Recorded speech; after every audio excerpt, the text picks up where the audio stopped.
আমি যখন বোর্ডের টপ করার রেজাল্টটা দেখছিলাম তখনও আসলে আমার মধ্যে কোনো নিশ্চয়তা ছিল না। আমি ভাবছিলাম রোল সাবমিট করে কততে আছি র্যাঙ্কে সেটা দেখব। তারপর বিজনেস স্টাডিজে গিয়ে দেখলাম আমিই প্রথম। বোর্ডে প্রথম হব এটা কখনো চেতন মনে আসলে ভাবতে পারিনি, কারণ যেহেতু আমি মফস্বলের একজন শিক্ষার্থী। টোটাল মার্ক আমার এখন 1237। আমি আরেকটু বেশি আশা করেছিলাম, হয়তো আরও বেশি আসবে। আমি যখন ব্যবসা শিক্ষাকে পছন্দ করলাম, আমি নানা ধরনের নেতিবাচক মন্তব্য শুনতে পারছিলাম যে ক্লাস টপার হয়েও কেন ব্যবসা শিক্ষাতে গেলাম। আমি সবসময় চেষ্টা করতাম আমি যেটা পড়ছি সেটা নিজের মধ্যে ধারণ করবো, আমি ওটা বুঝে পড়বো। যদি কেউ ভালো হয় তাকে অবশ্যই বিজ্ঞান বিভাগে যেতে হবে। এই ধারণাটা যেমন শহর অঞ্চলে আছে, ঠিক তেমনি আমাদের গ্রাম অঞ্চলে কিন্তু আরও বেশি প্রকট। আমি যখন বললাম আমি ব্যবসা শিক্ষায় পড়তে চাই, বাকি কেউ আমাকে সাপোর্ট না করলেও আমার আম্মু আমাকে সাপোর্ট করেছে। ছোটোবেলা থেকে আমার ইচ্ছা অনেক বেশি যে আমি বাংলাদেশের বিচার বিভাগে কাজ করব। আলহামদুলিল্লাহ, মাধ্যমিক পরীক্ষা 2025-এ আমি চট্টগ্রাম বিভাগে ব্যবসায় শিক্ষা থেকে প্রথম। আমি চট্টগ্রামের আনোয়ারা উপজেলার মেয়ে। আমার জন্ম হচ্ছে ডুমুরিয়া গ্রামে এবং আমি বেড়ে উঠেছিও হচ্ছে ডুমুরিয়াতে। আমার প্রাথমিক বিদ্যালয়টা ছিল ডুমুরিয়া রুদুরা সরকারি প্রাথমিক বিদ্যালয়। ওখান থেকে 5ম শ্রেণী পর্যন্ত পড়ার পর আমি আনোয়ারা সরকারি আদর্শ উচ্চ বিদ্যালয়ে মাধ্যমিকটা শুরু করি। ওখানে 6ষ্ঠ থেকে 10ম শ্রেণী পর্যন্ত পড়েছিলাম এবং এবছর আমি মাধ্যমিক পরীক্ষায় অংশগ্রহণ করি। আল্লাহর রহমতে ব্যবসায় শিক্ষায় আমি সর্বোচ্চ নম্বর প্রাপ্ত। এটা আমার জন্য অত্যন্ত আনন্দের বিষয় এবং ছোট থেকে আমাকে আমার আম্মু বড় করেছেন, আমার মামারা নানারা সবাই আমাকে অনেক বেশি সাহায্য করেছেন। আমি তাদের সকলের প্রতি অনেক বেশি কৃতজ্ঞ। আমার এই ছোট্ট সাফল্যটা অর্জন করতে আমাকে সবথেকে বেশি সাহায্য করেছে, অনুপ্রেরণা দিয়েছে আমার আম্মু। আমার মা যদি না থাকতো আসলে এটা কখনোই সম্ভব ছিল না। একেবারে ছোট্ট থেকে আমাকে তিনি সঠিক দিক নির্দেশনা দিয়েছেন, কিভাবে কোন পথে এগোতে হবে সেটা বলেছেন। এবং আমি যখন বললাম আমি ব্যবসা শিক্ষায় পড়তে চাই, বাকি কেউ আমাকে সাপোর্ট না করলেও আমার আম্মু আমাকে সাপোর্ট করেছে এবং এ পর্যন্ত আসতে মানসিকভাবে হোক কিংবা সেটা আর্থিকভাবে হোক তিনি তার সর্বোচ্চটা দিয়ে আমাকে সাহায্য করেছেন। আমি আমার আম্মুর প্রতি অনেক বেশি কৃতজ্ঞ, কারণ তিনি না থাকলে এটা কখনোই সম্ভব ছিল না। একটা আমাদের মধ্যে ধারণা রয়েছে যদি কেউ ভালো হয় তাকে অবশ্যই বিজ্ঞান বিভাগে যেতে হবে।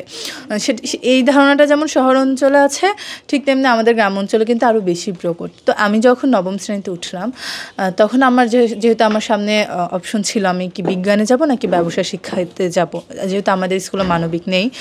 তো আমি তখন ভাবলাম আমি পড়াশুনো করব শুধু পরীক্ষা পাশের জন্য না, যে বিষয়টাতে আমার আগ্রহ রয়েছে আমি ওখানে পড়াশুনো করবো এবং আমার যে বিষয়টা পড়ে মজা পাচ্ছি, যেটাকে আমি কাজে লাগাতে পারবো বলে আমার মনে হচ্ছে আমার ক্ষেত্রে, আমি সেটাকে আমার বিভাগ হিসেবে পছন্দ করব। তো তখন আমি দেখলাম যে বিজ্ঞানের প্রতি আমার একটু আগ্রহ কম। তো আমার মনে হলো যে বিষয়টাতে আমার আগ্রহই নেই, সেটাকে কেন আমি আমার পছন্দে রাখবো।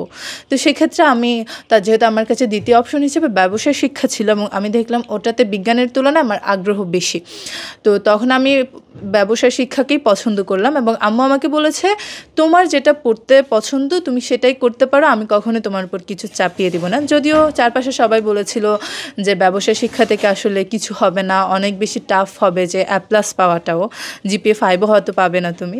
তো তখন আমার মনে হচ্ছিলো এটা আমার বিভাগের কী দোষ, আমি যদি পরিশ্রম করি চেষ্টা করি সেক্ষেত্রে হয়তো ব্যবসা শিক্ষা বিভাগ থেকেও ভালো করা যেতে পারে। তো সেটা মাথায় রেখে আমি আসলে ব্যবসা শিক্ষাটাকে পছন্দ করেছিলাম। আমার ইচ্ছা আমি ভবিষ্যতে বিচার বিভাগে কাজ করব। তো সেক্ষেত্রে আমি চিন্তা করছি আমি হয়তো মানবিককে চলে যাব, মানে কলেজ লাইফটা আমি মানবিক থেকে পড়বো। আমি সবসময় নিজের উপর বিশ্বাস রেখেছি যদি আমি পারি তাহলে কিছু একটা হবে। তবে বোর্ডে প্রথম হব এটা কখনো চেতন মনে আসলে ভাবতে পারিনি, কারণ যেহেতু আমি মফস্বলের একজন শিক্ষার্থী।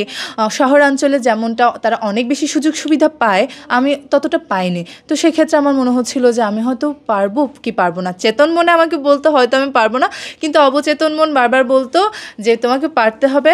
স্বপ্ন দেখতাম এমন কিছু একটা হবে। তবে হ্যাঁ, চেতন মনে আমি কখনোই ভাবিনি বোর্ডে প্রথম হবে। এমন আমি যখন বোর্ডের টপ করার রেজাল্টটা দেখছিলাম তখনও আসলে আমার মধ্যে কোনো নিশ্চয়তা ছিল না। আমি ভাবছিলাম রোল সাবমিট করে কততে আছি র্যাঙ্কে সেটা দেখব। তারপর বিজনেস স্টাডিজে গিয়ে দেখলাম আমিই প্রথম। আমার সবথেকে বেশি ভালো হয়েছিল বাংলা পরীক্ষা এবং বাংলাতেও হচ্ছে আমার অনেক বেশি মার্ক আছে। আমি যেহেতু বাংলাটা অনেক বেশি পছন্দ করি এবং আমি ইস্পাহানি মির্জাপুর বাংলা বিদেও ছিলাম। তো সেক্ষেত্রে আসলে বাংলাটা আমার খুবই একটা পছন্দের জায়গা, এটাকে আমি সবসময় ধারণ করার চেষ্টা করি। বাংলা নিয়ে অনেক বেশি পড়ি, বিভিন্ন ধরনের বই আছে যেগুলো পড়ি। সেক্ষেত্রে বাইরের যে একাডেমিকের বাইরে যেগুলো পড়েছিলাম বাংলা নিয়ে, সাহিত্য নিয়ে, সেটা আমাকে পরীক্ষাতেও সাহায্য করেছে এবং বাংলা পরীক্ষা ভালো হয়েছিল। সবথেকে বেশি মার্কও আছে বাংলাতে। আর যেহেতু একজন বাংলাবিদ ছিলাম, মানে ইস্পাহানি মির্জাপুর বাংলাবিদের, তো ওখান থেকে আর কি এটা আমার জন্য ভালো লাগছে অনেক বেশি। আর একটু খারাপ হয়েছিল বলতে, গার্হস্থ্য বিজ্ঞান পরীক্ষাতে আমার মনে হচ্ছিল যে একটু মনে হয় একটু অন্যগুলোর তুলনায় একটু মনে হয়, তবে আমি টোটাল মার্ক আমার এখন 1237, আমি আরেকটু বেশি আশা করেছিলাম, হয়তো আরও বেশি আসবে, তবে এটাতে আলহামদুলিল্লাহ। আমি যখন ব্যবসা শিক্ষাকে পছন্দ করলাম, আমি নানা ধরনের নেতিবাচক মন্তব্য শুনতে পারছিলাম যে ক্লাস টপার হয়েও কেন ব্যবসা শিক্ষাতে গেলাম। অনেকেই বলছিল যে ব্যবসা শিক্ষা থেকে সম্ভব না। তো তখন আমার মনে হচ্ছিল না, যদি আমি পরিশ্রম করি তাহলে সেটা অবশ্যই সম্ভব। আমি আমার উপর বিশ্বাস রেখেছিলাম যে আমি যতটা পড়বো, আমি অনেক বেশি পড়তাম না, যতটা পড়বো সেই পড়াটাকে ধারণ করব এবং আমি ব্যবসা শিক্ষা থেকেও ভালো কিছু করবো এবং যারা আমাকে এখন নেতিবাচক মন্তব্য করছে আমি তাদের দেখিয়ে দিব। আর এই পুরো যাত্রাটাতে আমাকে আমার আম্মু অনেক বেশি অনুপ্রেরণা দিয়েছে। তো তিনি বলেছিলেন যে হ্যাঁ তুমি করো, তুমি পারবে অবশ্যই। আর আমার স্কুলের প্রধান শিক্ষক উনিও আমাকে বলেছিলেন যে হ্যাঁ তুমি যদি ব্যবসা শিক্ষা নিতে চাও অবশ্যই ব্যবসা শিক্ষা নিতে পারো। অন্যরা মানে চারপাশে সবাই তখন বলছিল যে না বিজ্ঞানে যাও বিজ্ঞানে যাও, তখন আমার স্কুলের প্রধান শিক্ষক আমাকে কথা বলেছিলেন। তাছাড়া আমার পরিবারের সদস্যরাও এক্ষেত্রে আমাকে পূর্ণ সাপোর্ট দিয়েছিল। তো সেক্ষেত্রে আসলে আমি চেষ্টা করেছি, যেহেতু সবাই আমার প্রতি ভরসা করেছে, আমি যেন সেই ভরসাটাকে, তাদের আশাটাকে বাস্তবে রূপ দিতে পারি। এবং সেই চেষ্টা থেকে অনেক বেশি পড়তাম না, যতটা পড়তাম ধারণ করতাম নিজের মধ্যে, সেটাকে আমি পরীক্ষার হলে চেষ্টা করেছি।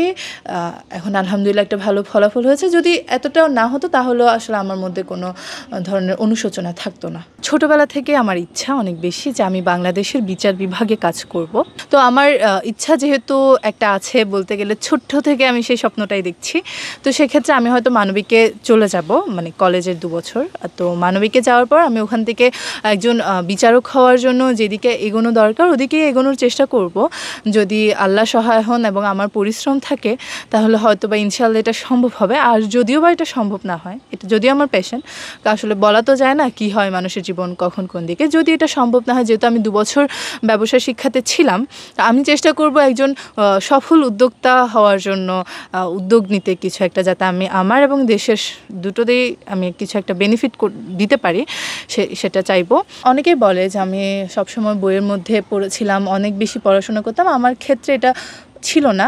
আমি বিভিন্ন ধরনের সহশিক্ষা কার্যক্রমে অনেক বেশি যুক্ত ছিলাম, যে কারণে আমি অন্যদের মতো অতটা পড়িনি।